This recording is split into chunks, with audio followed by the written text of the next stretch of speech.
Late October, the kind of crisp, quiet evening where the air itself felt brittle, on the cusp of winter's sharp embrace. In Oakhaven, a small, unremarkable town nestled deep in the foothills, the sun had already surrendered to a sky the color of bruised plums. Agnes Miller, a woman of meticulous habits and quiet routines, was just pulling her old sedan into her driveway. Headlights cut through the deepening gloom, illuminating the familiar porch swing, the wilting chrysanthemums. Her husband, Thomas, would be inside, likely reading in his armchair, the scent of his pipe tobacco, a comforting presence. Oakhaven was that kind of place, a town built on predictability. Generations had lived and died within its peaceful valley, their lives entwined like the roots of the ancient oak that gave the town its name. Nothing much ever happened here, and that was precisely how its 800-odd residents liked it. The hum of the streetlights flickering on, the distant bark of a dog, the faint echo of a neighbor's dinner preparations. These were the sounds of Oakhaven winding down for the night. Agnes stepped out of her car, the cold air biting at her cheeks, and walked towards the warm glow of her living room window, expecting nothing more than another ordinary evening. But the next morning, something was different.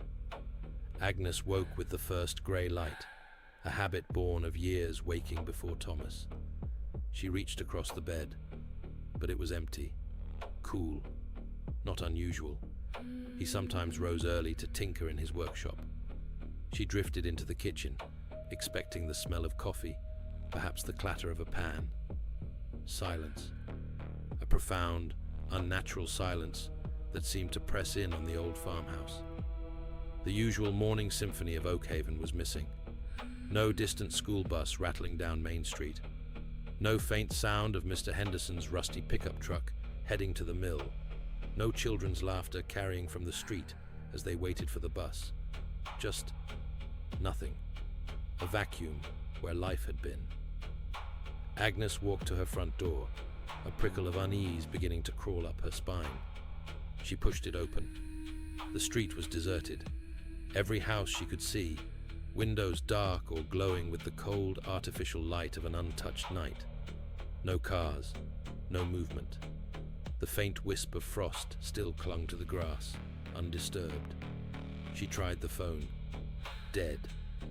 She fumbled with the old radio Thomas kept in the kitchen, turning the dial through crackling static. Nothing but white noise. A cold dread began to solidify in her stomach. Agnes grabbed her keys again, her hands shaking slightly. She had to drive into town. She had to see. As her sedan rolled down the empty country lane towards the heart of Oakhaven, the silence became a tangible presence, a predator stalking her every breath.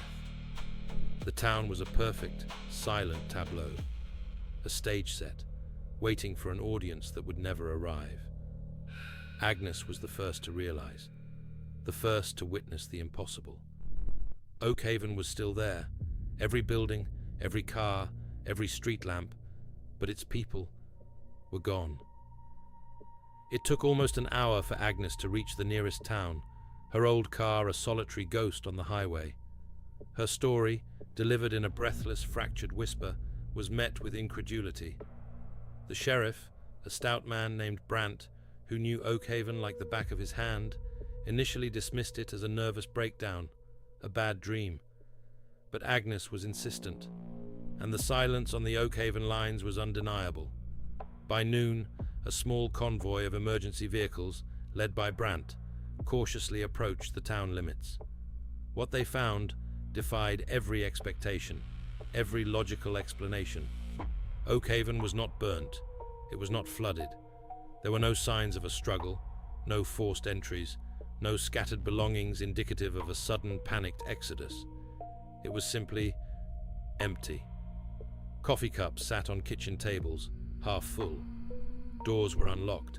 Cars were parked in driveways, keys still in the ignition. Clothes were neatly folded over chairs, waiting to be put away. A child's bicycle lay on its side in a front yard, as if its rider had just dismounted for a moment. But the rider was gone.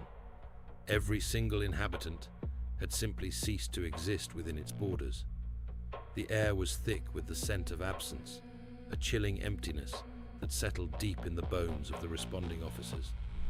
The investigation that followed was unprecedented, baffling from its first moments. Federal agents, forensic teams, even psychologists were brought in.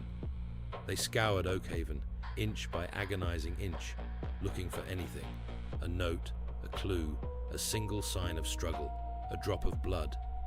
They found nothing. No footprints beyond what was normal for the day before. No tire tracks indicating a mass departure. No bodies, not a single one.